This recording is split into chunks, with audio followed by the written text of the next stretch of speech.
সামাজিক ন্যায় বিচার, আইনের শাসন এবং মানবাধিকার এই বিষয়গুলোকে সামনে রেখেই আমরা বাংলাদেশের স্বাধীনতা যুদ্ধ করেছি এবং আমরা একটি রক্তাক্ত যুদ্ধের মধ্য দিয়ে এই দেশটাকে স্বাধীন করেছি। দেশটাকে স্বাধীন করবার পরও এই গত 54 বছরে আমরা গণতন্ত্র, মানবাধিকার, সামাজিক ন্যায় বিচার, আইনের শাসন প্রতিষ্ঠা করতে পারি নাই। বারবারই স্বৈরাচারের থাবা বাংলাদেশকে, বাংলাদেশের সংবিধানকে, বাংলাদেশের গণতন্ত্র, বাংলাদেশের ন্যায় বিচার, বাংলাদেশের আইনের শাসনকে তছনছ করে দিয়েছে। সবশেষে গত 16.5 বছর হাসিনার ফ্যাসিবাদ বাংলাদেশের সমস্ত সাংবিধানিক প্রতিষ্ঠানকে, সমস্ত মূল্যবোধকে, সমস্ত অর্থনীতিকে, সমস্ত আইনের শাসনকে ধ্বংস করে দিয়েছে। আর তার বিরুদ্ধে 16.5 বছর আমরা বিএনপির নেতৃত্বে, দেশনায়ক তারেক রহমানের নেতৃত্বে, দেশনেত্রী ম্যাডাম খালেদা জিয়ার অনুপ্রেরণায় রাজপথে আমরা লড়াই করেছি, আমরা রক্ত দিয়েছি, হাজার হাজার গুম হয়েছে, হাজার হাজার খুন হয়েছে, 60 লক্ষ নেতাকর্মীর বিরুদ্ধে মামলা হয়েছে। আমরা হামলা মামলায় পর্যুদস্ত হয়েও রাজপথ ছাড়ি নাই। সবশেষে আমাদের সাথে শেষ পর্যন্ত ছাত্ররা শরিক হয়ে বৈষম্য বিরোধী ছাত্র আন্দোলনের প্রাথমিক আন্দোলন শেষে চূড়ান্ত আন্দোলন, সরকার পতনের আন্দোলনে আমরা একসাথে শরিক হই। এই আন্দোলনে ছাত্ররা সামনে ছিল, পেছনে আমরা বিএনপি, আমাদের নেতা তারেক রহমানের বলিষ্ঠ নেতৃত্ব এবং বাংলাদেশের জনগণ একাকার হয়ে আমরা যে আন্দোলন করেছি, যে আন্দোলনে রক্ত ঝরেছে, শহীদ হয়েছে শহীদ আবু সাইদ, শহীদ হয়েছে আমাদের বাসাইলের সন্তান মারুফ, শহীদ হয়েছে মুগ্ধ, ওয়াসিম আকরাম সহ অসংখ্য প্রাণ শহীদ হয়েছে। তাদের শাহাদাতের বিনিময়ে, তাদের ত্যাগের বিনিময়ে আমরা ফ্যাসিবাদের বিরুদ্ধে একটি মুক্ত বাংলাদেশ পেয়েছি। এই মুক্ত বাংলাদেশের একটি বছর আজ 5ই অগাস্ট আমরা পালন করছি।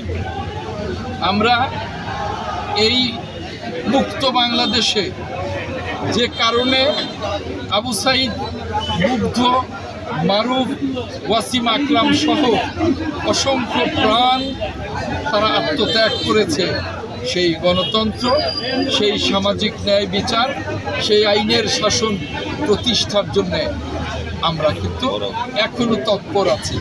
যে সরকারটি গঠিত হয়েছে ডক্টর মোহাম্মদ ইউনূসের, সেই সরকার আমাদের সকলের সমর্থিত সরকার। আমরা সেই সরকারকে বারবার বলে এসেছি যে এই সরকারকে আমরা করি, কিন্তু এই মারুফ সহ, আবু সাইদ, মুগ্ধ সহ যারা রক্ত দিয়েছে, তাদের রক্তের ঋণ আমাদের পরিশোধ করতে হবে। এদেশে আমরা গণতন্ত্র, আইনের শাসন, সামাজিক ন্যায় বিচার প্রতিষ্ঠা করব। আর সেজন্যেই গত 16.5 বছর যে একটি গণতান্ত্রিক সরকার প্রতিষ্ঠার যে আন্দোলন, সেই আন্দোলনের মধ্য দিয়ে আমরা গণতান্ত্রিক অগ্রযাত্রা যে শুরু করব, সেজন্যে আমরা কিন্তু অটল। কিন্তু এখনও আমরা দেখছি যে সেই গণতান্ত্রিক অগ্রযাত্রায় ষড়যন্ত্র অব্যাহত আছে। আমরা সকল ষড়যন্ত্র ভেদ করে একটি অবাধ এবং নিরপেক্ষ নির্বাচনের মধ্য দিয়ে আমরা গণতান্ত্রিক অগ্রযাত্রায় ফিরতে চাই এবং গণতান্ত্রিক অগ্রযাত্রায় ফেরার মাধ্যমে আমরা গণতন্ত্র, সামাজিক ন্যায় বিচার, মানবাধিকার, আইনের শাসন প্রতিষ্ঠায় চর্চা আমরা অব্যাহত রাখতে চাই। আর সেজন্যে যে জুলাই আন্দোলন, যে 5ই অগাস্টের যে অভ্যুত্থান, যে সফল অভ্যুত্থান, আজকে আমরা বিএনপি তার সারা বাংলাদেশে বিজয় র্যালির মধ্য দিয়ে আমাদের কোটি নেতা কর্মী তাদেরকে আজকে স্মরণ করব। আমাদের নেতৃত্ব দিচ্ছেন, নেতৃত্ব দেবেন দেশনায়ক তারেক রহমান। আজকে জুলাই সনদ এবং জুলাই ঘোষণা, আজকে যেভাবে ঘোষণার কথা আমরা আশা করি, যেভাবে দীর্ঘ সময় ঐক্যমত্য কমিশন আলোচনা করে যেভাবে যে পর্যন্ত ঐক্যমত্যের ভিত্তিতে জুলাই সনদ তৈরি হয়েছে, সেই পর্যন্তই আজকে সেই জুলাই সনদ ঘোষিত হবে। তার বাইরে যেগুলো ঐক্যমত্যের মধ্য দিয়ে অনেকগুলো বিষয় আমরা ঐক্যমত্যে এসেছি, যেগুলো হয়নি সেগুলো আমাদের আলোচনা চলবে, পরবর্তী সংসদে আলোচনা চলবে, একে একে সমাধান হবে। জুলাই ঘোষণা ইতিমধ্যে তৈরি হয়েছে, সেটাও আজকেই ঘোষিত হবার কথা আছে এবং সেটাও ঐক্যমত্যভাবেই ঘোষিত হবে। সেখানেও আমরা বিএনপি সহ সকল রাজনৈতিক দল ঐক্যবদ্ধ হয়েই জুলাই ঘোষণা ঘোষিত হবে, এটা প্রত্যাশা করি। সবচেয়ে বড় কথা হলো যে আমরা দেশনায়ক তারেক রহমানের নেতৃত্বে এই যে রক্তাক্ত অভ্যুত্থান, এই রক্তাক্ত অভ্যুত্থানের মাধ্যমে আমরা আগামীতে একটি গণতান্ত্রিক বাংলাদেশ চাই। আগামীতে যাতে করে আর ফ্যাসিবাদ ফিরে না আসে, সেজন্যে আমরা অবাধ এবং নিরপেক্ষ নির্বাচন চাই। সেখানে নানা ধরনের আমরা বাধা অনুভব করছি, চতুর্দিক থেকে নানা ধরনের ষড়যন্ত্র আমরা দেখতে পাচ্ছি।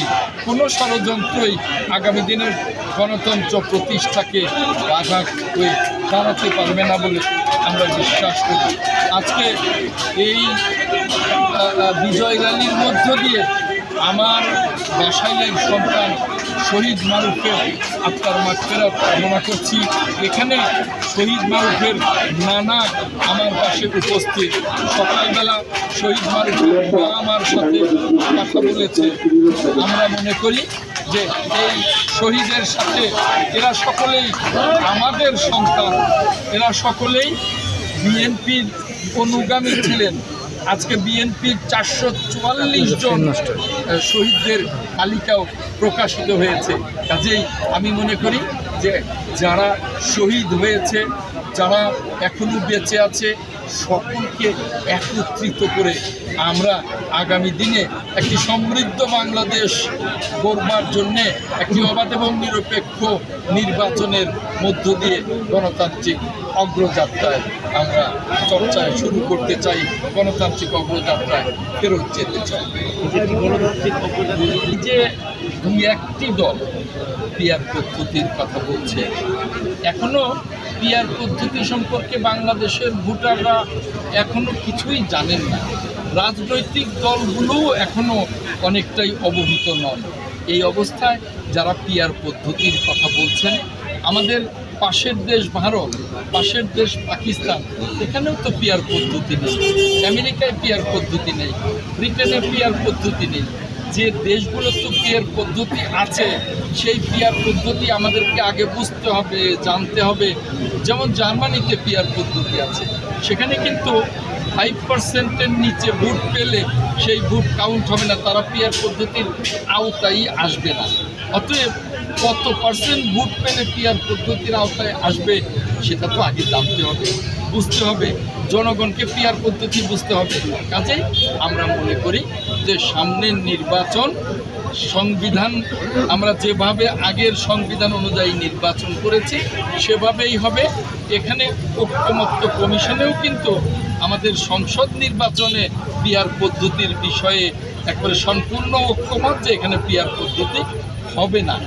দুই একটি রাজনৈতিক দল উচ্চপক্ষে পিয়ার পদ্ধতির কথা বলেছে, সেখানেও পিয়ার পদ্ধতির অজ্ঞতার জটিলতা, না জানার জটিলতা, না বোঝার জটিলতার জন্যে আমরা সেখানেও স্পষ্ট বলেছি যে এই নির্বাচনে নিম্নকক্ষ এবং উচ্চকক্ষ কোথাও পিয়ার পদ্ধতি অন্তত এই নির্বাচনে প্রয়োগ করা সম্ভব নয়।